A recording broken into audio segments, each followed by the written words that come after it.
Chapter 16.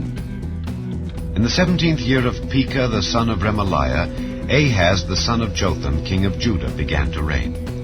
20 years old was Ahaz when he began to reign, and reigned 16 years in Jerusalem, and did not that which was right in the sight of the Lord his God, like David his father. But he walked in the way of the kings of Israel.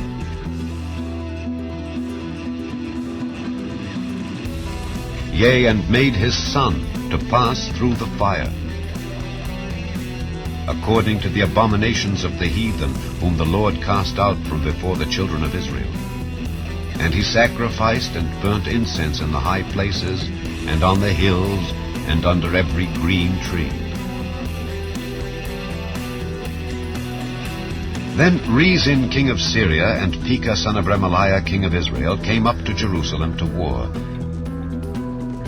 And they besieged Ahaz, but could not overcome him. At that time Rezin king of Syria recovered Elath to Syria, and drave the Jews from Elath.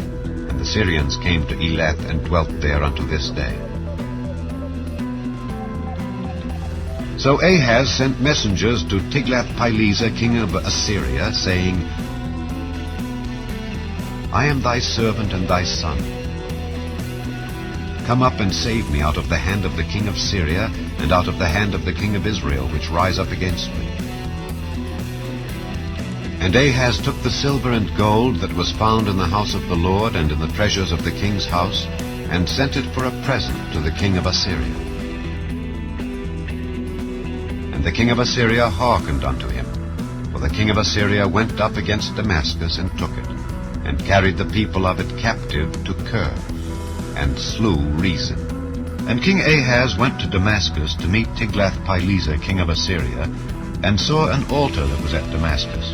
And King Ahaz sent to Urijah the priest the fashion of the altar, and the pattern of it, according to all the workmanship thereof. And Urijah the priest built an altar according to all that King Ahaz had sent from Damascus.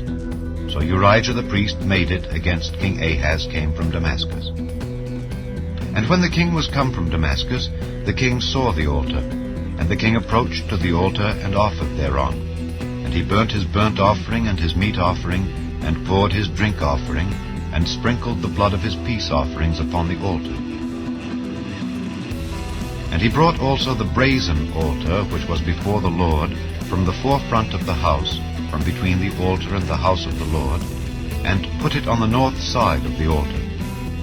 And King Ahaz commanded Urijah the priest, saying, Upon the great altar burn the morning burnt offering, and the evening meat offering, and the king's burnt sacrifice, and his meat offering, with the burnt offering of all the people of the land, and their meat offering, and their drink offerings. And sprinkle upon it all the blood of the burnt offering, and all the blood of the sacrifice.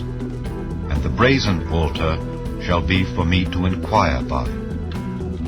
Thus did Urijah the priest, according to all that King Ahaz commanded. And King Ahaz cut off the borders of the bases, and removed the laver from off them, and took down the sea from off the brazen oxen that were under it, and put it upon a pavement of stones. And the covert for the Sabbath that they had built in the house, and the king's entry without, turned he from the house of the Lord for the king of Assyria. Now the rest of the acts of Ahaz which he did, are they not written in the book of the Chronicles of the kings of Judah? And Ahaz slept with his fathers, and was buried with his fathers in the city of David. And Hezekiah his son reigned in his stead.